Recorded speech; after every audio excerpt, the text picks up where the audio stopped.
Hello everyone. So today we are going to learn about Unit 2 EVS, alright, Paper 1.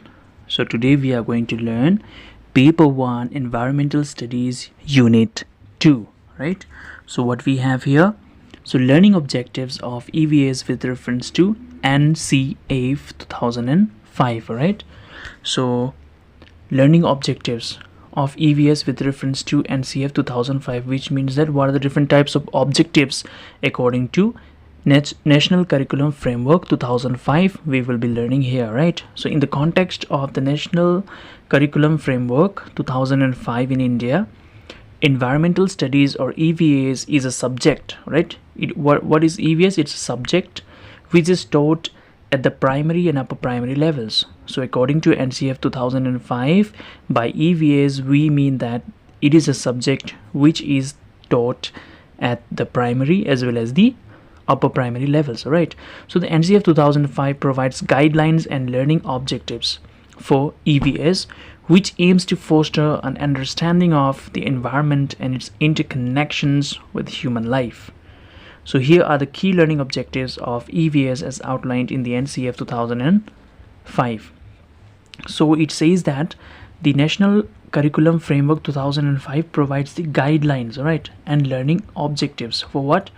For environmental studies. So what does this do? It aims to what? To foster, right, to foster an understanding of the EVS and its interconnections, right, with what? With the human life. So here are some key learning objectives. So key learning objectives are given down here of EVS as outlined in 2005 NCF. So we will be learning it one by one.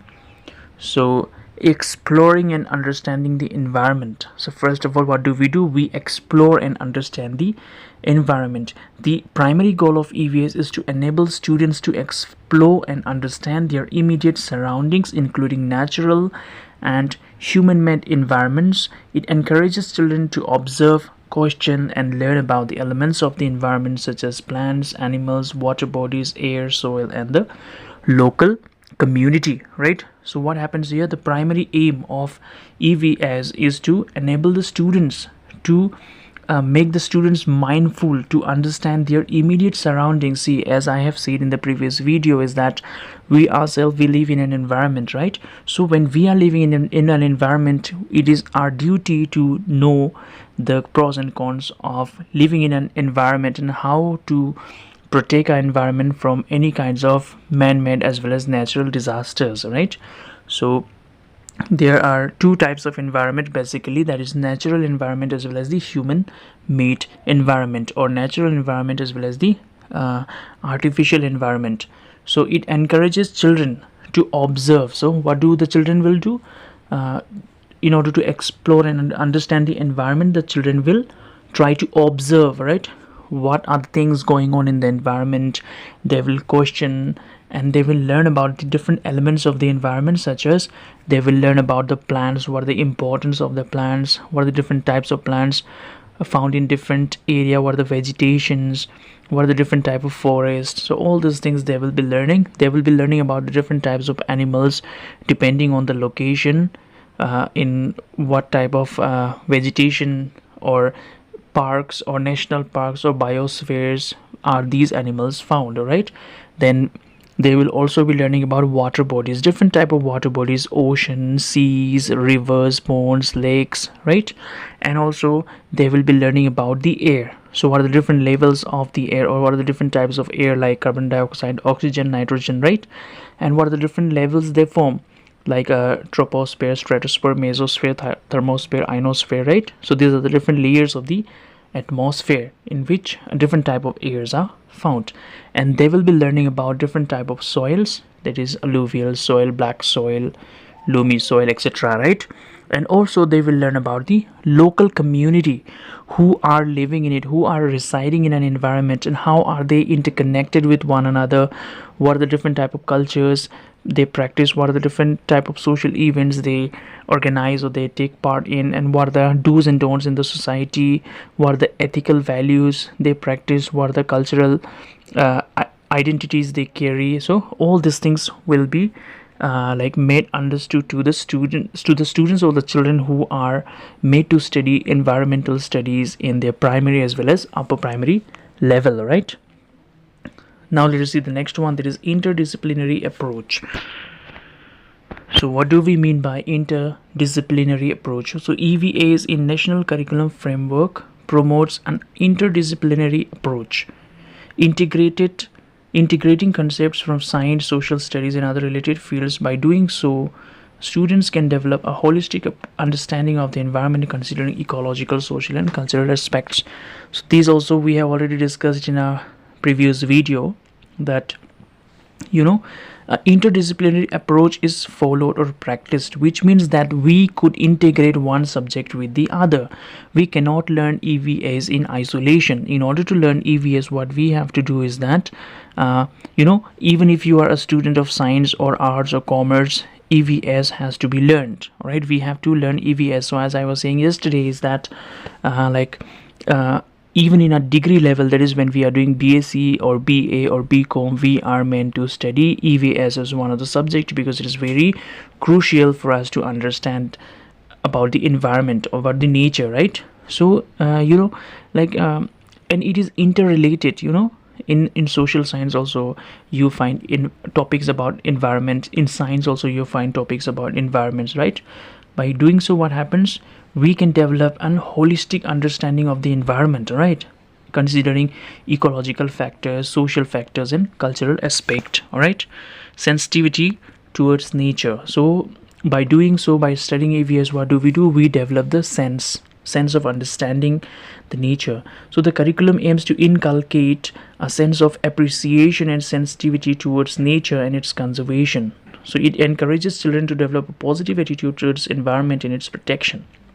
So it says that the curriculum aims to inculcate a sense of appreciation and sensitivity towards nature and its conservation. So see, we as individuals, or we as educators, or we as parents or teachers or brothers or sisters or elders, we have to educate the children about the pros and cons of protecting or not protecting the environment or the nature, right? We have to make the children sensitive about the various concern of the environment, about the various types of pollutions, about the various types of do's and don'ts, waste management. So there are different topics which we can impart the knowledge onto the learners, all right? And we can encourage them to have a positive attitude towards the environment, to protect the environment from any kind of man-made as well as natural disaster as far as it is possible, right? Now we will see promoting critical thinking. See, critical thinking also needs to be promoted. So EVS seeks to develop critical thinking and problem solving skills in students. So environmental studies learning, what does it do? It develops critical thinking in the children, or problem solving skills are developed in the children when they are learning or practicing environmental studies. All right, so by observing and analyzing environmental issues and challenges, students are encouraged to come up with innovative solutions and think critically about directions and the impact on the environment. So what does that, what it says is that by observing and analyzing the environment and the various factors, the issues and challenges can be addressed, and the students can be encouraged to come out with initiative or innovative ideas or solutions, all right, to solve the problem together. And it develop critical thinking or critical understanding of the children. All right, now promoting active learning. So how do we promote active learning? So NCF 2005 emphasizes hands-on and experiential learning methods in EVS. It encourages teachers to use various strategies like field trips, nature walks, experiments, and projects to make learning engaging and interactive. So here what does it say is that learning by doing, right? John Dewey, I suppose, if I'm not mistaken, it was John Dewey or Leo Vygotsky. I'm not so sure, so you please comment in the comment section who said this, learning by doing. So what happens is that we as teachers in present scenario, we should encourage the children to learn, or we must involve them in the process of teaching and learning.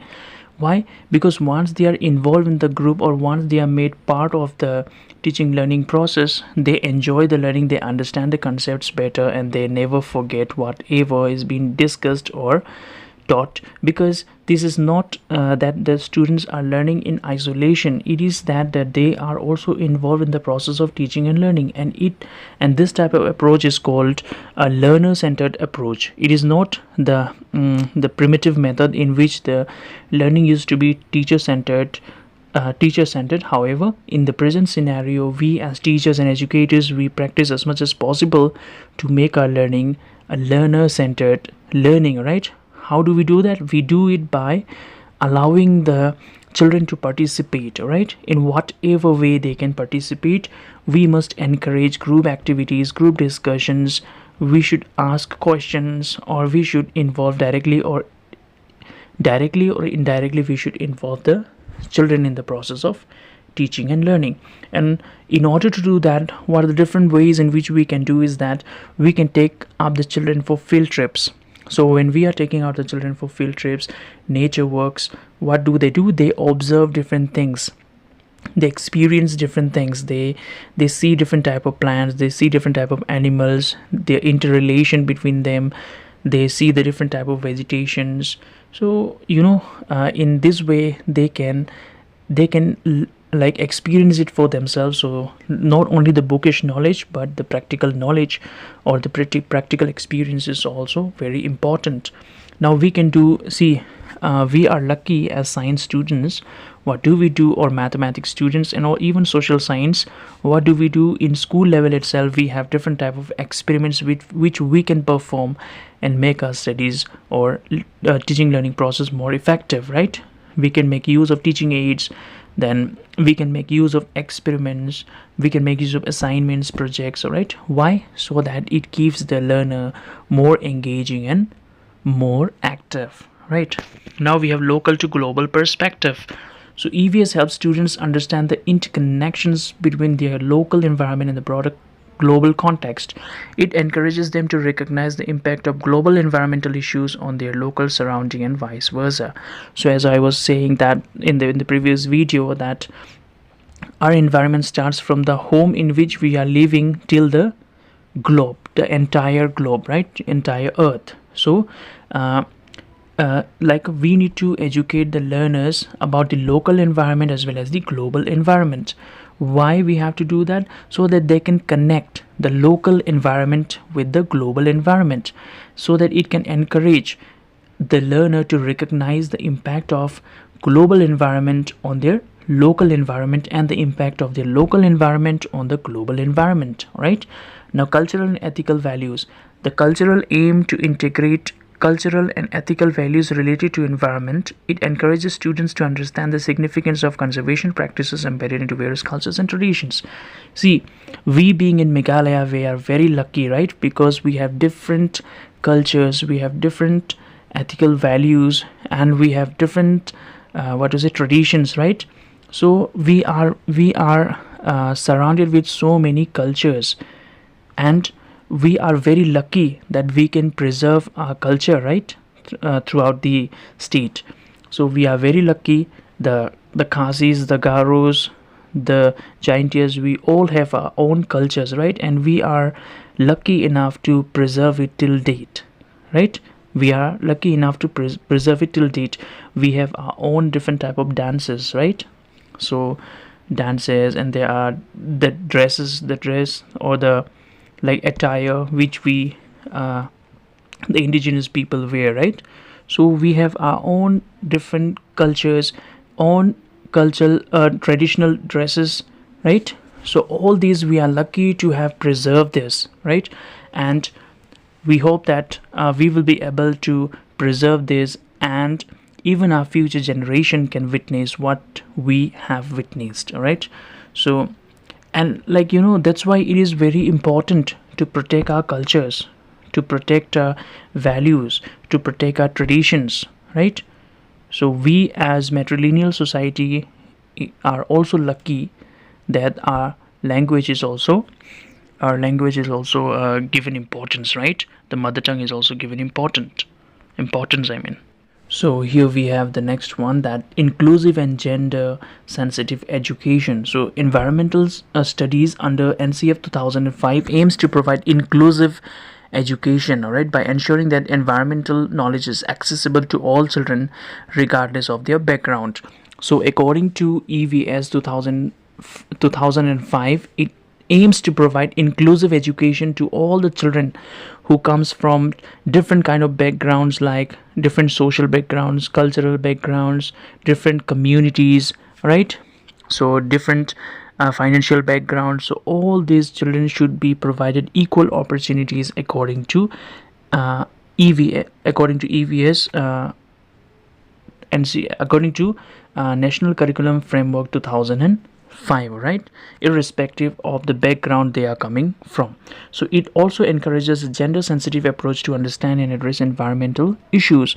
So it also gives importance to gender sensitive approach. All right, we should practice a gender sensitive approach. We should not say like this work or this thing has to be done only by the male, or this thing has to be done only by the female. We cannot say in that manner. So it has to be both equal, right? Equal opportunity has to be given to both the male as well as the female, right? There should be no discrimination on the basis of gender, right? Next we have participatory approach. So the NCF 2005 promotes a participatory approach to learning EVAs. It encourages students to actively participate in environmental activities, initiatives, and community projects that promote environmental sustainability. So here what happens is that participatory means the participation, right? The participation of the students, or the participation of the community, the participations of the individual, the participation of the children, right? So the participation is needed from everyone in the village, in the school, in the society, in the neighborhood, in the family, right? Why? So that we can protect our environment, so that we can spread awareness about the environment, right? So it can be done in different levels. As we have seen, it can be done in the family level, it can be done in the friends level, or community level, group level, school level, or district level, or state level, or national level, right? Or the global level as well. So these things need to be kept in mind. Then sustainable living. Now what do we mean by sustainable living?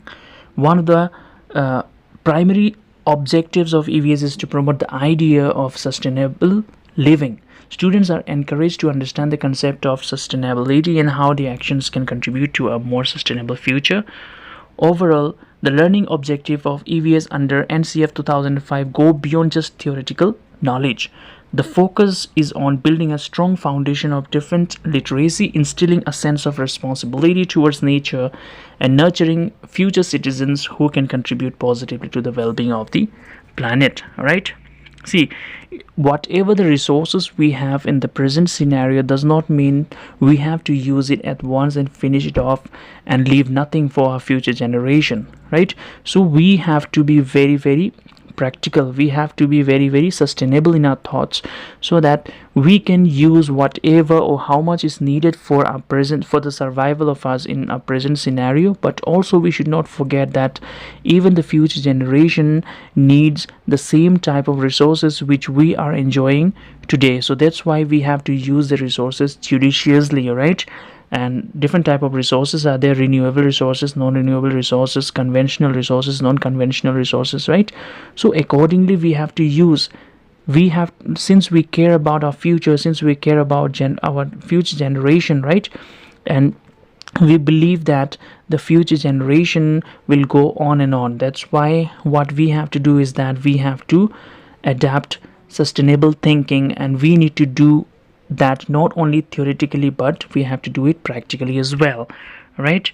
So teaching environment in primary as well as upper primary level goes beyond the theoretical knowledge, which means that if we start teaching the children in their primary and upper primary level, they develop a sense of understanding, they develop a sense of awareness, so they become capable enough, smart enough, and mature enough to use the resources available today judiciously, so that it can be used for the future as well, right?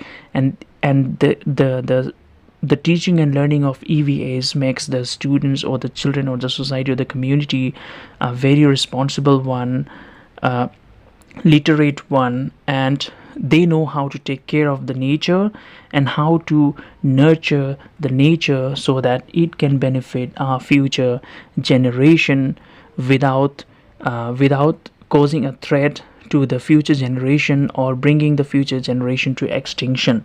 So we want our future generation to survive in a very good way as we are surviving today, enjoying all the different type of resources we have on this planet, right? So that's why this unit was all about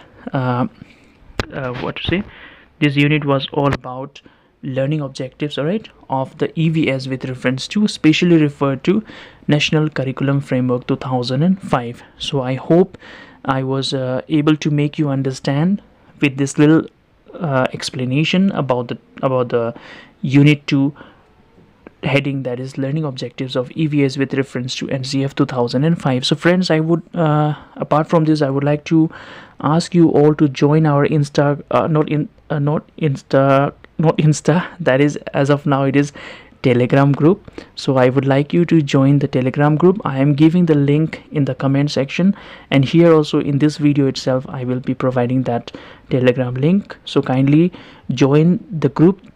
Why to join the group? So that I have already given the syllabus, I have already given the PDFs there, so I am sharing whatever possible from my side into that group. So it will be very much beneficial for you if you can join that group. All right, so I hope everything is going good and cool, right? So thank you everyone for being here, and it was a good time together with you. So thank you everyone.